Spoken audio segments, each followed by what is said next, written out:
नाज़रीन, दुआ ज़हरा केस में बड़ी अहम ख़बर मेरे पास मौजूद है। बड़ी अहम डेवलपमेंट हुई है और बहुत बड़ा झूठ जो है वो ज़हीर अहमद और उनकी फ़ैमिली की जानिब से जो है वो बेनकाब हो गया है। पहले हम जो कहानी सुनते थे कि दुआ ज़हरा जो है वो अकेली कराची से लाहौर आई है, वो झूठी साबित हुई और अब बाकायदा तौर पर एतराफ़ जुर्म कर लिया गया है ज़हीर अहमद और शबीर अहमद की तरफ से, और पुलिस ने अपनी पहली प्रोग्रेस रिपोर्ट जो है वो जमा करवा दी है, जिसमें इंतहाई अहम इंकशाफात किए गए हैं। जो तो आज की जो वीडियो होगी वो मुकम्मल, हमेशा की तरह मुकम्मल सबूतों के साथ होगी। मेरे सामने प्रोग्रेस रिपोर्ट है जो कि पुलिस ने अपनी तफ्तीश के बाद जो है वो जमा करवाई है और बड़े अहम इंकशाफात इसमें किए गए हैं।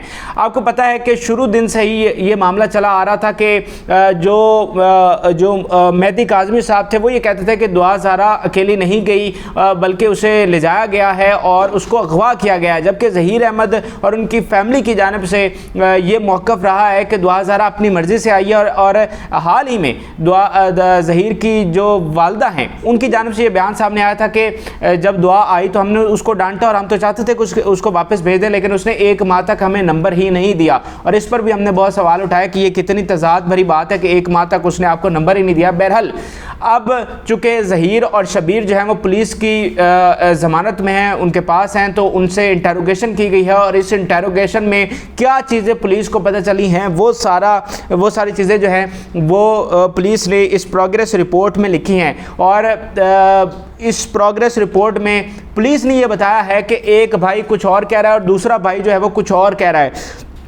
पुलिस के मुताबिक मुल्ज़िम शबीर अहमद जो कि ज़हीर के भाई हैं, उन्होंने ये एतराफ़ कर लिया है। जी हाँ, ये पुलिस की प्रोग्रेस रिपोर्ट में लिखा गया है जो कि इस वक्त जमा भी हो चुकी है।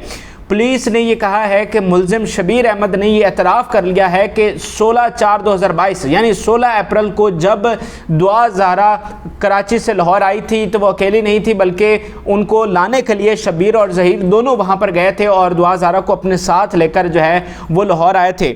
और इसके लिए उन्होंने CDR यानी कॉल डाटा रिकॉर्ड जो है वो हासिल किया है और उनके मुताबिक पुलिस की ये सारी जो फाइंडिंग है ये मैं आपके साथ शेयर कर रहा हूँ। CDR यानी कॉल डाटा रिपोर्ट के मुताबिक जो इनकी वालदा हैं नूर बीबी, उनके नाम पर एक सिम है जो कि ज़ेर इस्तेमाल थी ज़हीर अहमद के, और उसकी जो लोकेशन है उनके मुताबिक 7 अप्रैल को और 9 अप्रैल को ये दोनों दफ़ा जो है वो उनकी लोकेशन जो है वो कराची में आ रही है। यानी ज़हीर की लोकेशन 16 से पहले भी 2 दफ़ा कराची में आ रही है और फिर 16 के रोज़ भी उनकी जो लोकेशन है वो कराची ही की है। तो इन दोनों भाइयों के नंबर्स जो हैं वो चेक किए गए, इनका कॉल डाटा रिकॉर्ड चेक किया गया जिसमें उनकी लोकेशन जो है वो कराची की आ रही है, जिस रोज़ ये वक़ूआ होता है, जिस रोज़ दुआ ज़हरा को कराची से मुबैना तौर पर अगवा किया जाता है।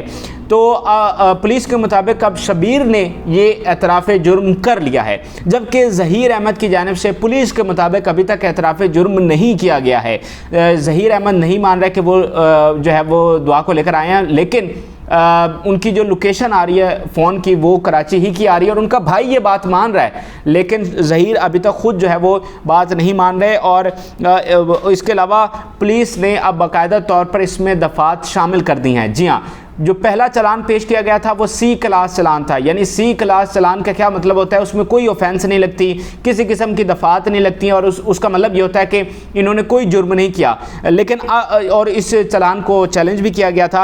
अब जो चलान पेश होगा वैसे तो वो यकम को होगा, लेकिन ये जो प्रोग्रेस रिपोर्ट आई है ये हमें बता रही है कि बड़ा जो है वो भारी किस्म का चलान पेश होगा इनके ख़िलाफ़, जिसमें इनके जो क्राइम इन्होंने किया है उस पर बड़ी अहम दफ़ात लगेंगी। अभी तक जो दफ़ात इस प्रोग्रेस रिपोर्ट में लगाई गई हैं वो ये हैं 364A, 375 और 363 ये दफ़ात शामिल की गई हैं और ये अगवा के हवाले से ये दफ़ात हैं। और कुछ लोगों को तो मैं सुन रहा था उन्होंने इन दफ़ात के मुताबिक बड़ी बहुत ही ख़तरनाक सज़ा जो है उन्होंने बताई है, लेकिन वो मैं अभी तक उसको नहीं इंडोर्स कर सकता कि वाक़ईतन वो ऐसा है या नहीं। हम कानूनी माहिरीन से जो है वो डिस्कस करके तफसील में फिर जो है वो आपसे शेयर करेंगे कि और इसमें चाइल्ड मैरिज रिस्ट्रेंट एक्ट 2013 की जो दफ़ात है वो लगाई गई है। तो हम उनसे पूछेंगे कि इस पर क्या क्या सज़ा जो है वो हो सकती है। बहरहाल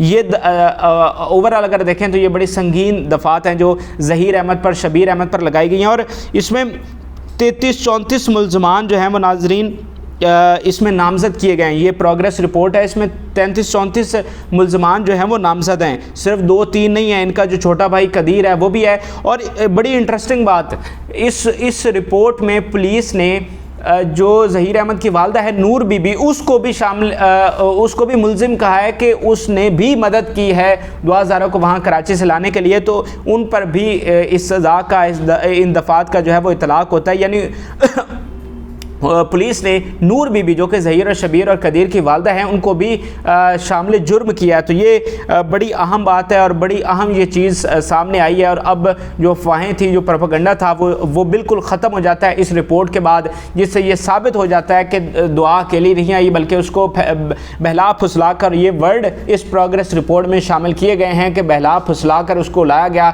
यानी उसको अगवा किया गया। और मग़विया का लफ्ज़ इस प्रोग्रेस रिपोर्ट में बार बार इस्तेमाल किया जा रहा है। तो फाइंडिंग क्या है? फाइंडिंग ये है कि शबीर ने अपना जुर्म कबूल कर लिया है कि हम दोनों भाई दुआ को 16 अप्रैल को लेने के लिए कराची में थे और उसको लेकर लाहौर आए। तो उन्होंने जुर्म का इर्तिकाब किया और ये अगवा का मुकदमा है। और इस पर चाइल्ड मैरिज एक्ट, क्योंकि उन्होंने फिर एक माइनर लड़की को जो है वो उसके साथ निकाह भी किया, तो ये सारी दफ़ात उनके जो उन पर लगेंगी। आखिर में आपको बता दूं कि मेहदी काज़मी की तरफ से एक मेडिकल बच्ची का मेडिकल करवाने के लिए भी रिपोर्ट दी गई है, जिस पर अदालत ने फ़ैसला महफूज कर लिया और वो आज या कल में जो है वो सामने आ जाएगा। दरअसल जब भी कोई बच्ची जो है वो बाजियाब करवाई जाती है तो उसका मेडिकल करवाया जाता है, और उस मेडिकल आने के बाद ये पता चलता है क्या उसके साथ ज़्यादती की गई है, बहुत सारी चीज़ें जो है उसके साथ क्लियर हो जाती हैं। और जब ये अगर अदालत हुक्म दे देती है कि उसका मेडिकल हो जाए, तो फिर वो जो नशे वाली बात है, बाकी सारी चीज़ें जो हैं वो इस मेडिकल होने के बाद वो सारी जो है वो क्लियर हो जाएंगी। तो ये इस वक्त की ताज़ा तरीन अपडेट्स हैं जो कि मैंने आपके साथ शेयर की। बहुत बड़ी ख़बर है और इससे हमें ये पता चलता है कि जो चालान पेश होगा उसमें इनको जो है वो बड़ी संगीन इनके ख़िलाफ़ दफ़ात होंगी और ज़मानत जो है वो बड़ी हद तक अब खारिज होने के इम्कानात पैदा हो गए हैं। और यकम को ये भी हो सकता है कि ज़हीर जो है वो उसको जेल भेज दिया जाए और उसकी ज़मानत जो है वो खारिज कर दी जाए। फिलहाल के लिए इजाज़त दीजिए, जो अपडेट्स होंगी आपके साथ शेयर करेंगे। अल्लाह हाफ़िज़।